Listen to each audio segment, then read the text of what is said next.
যত দিন যাচ্ছে না নিজেকে এরকম চেঞ্জ হয়ে যাচ্ছি। আগে কেউ কিছু বললে মন খারাপ হতো, কখনো কখনো তর্কও হয়ে যেত।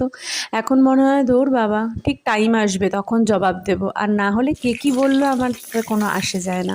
আবার তোমায় যখন কেউ কপি করে, তোমার মতোই পুরোটা করার চেষ্টা করে, তখন রাগ হয়, বিরক্ত লাগে, এরকম একটা ব্যাপার আগে হতো। কিন্তু এখন যত দিনের পর দিন হয়ে যাচ্ছে, এখন মনে হয় যে আরে বাপরে, আমি তো বিশাল একটা সেলিব্রিটি, এই জন্য আমাকে নিয়ে এত চর্চা করে, আমাকে নিয়ে এত কিছু ভাবে, বা আমি যেরকমটা ভাবে চলি সেরকমটা কপি করার চেষ্টা করে। তো দিন যত যাচ্ছে তত যেন নিজেকে অন্যরকম মনে হচ্ছে।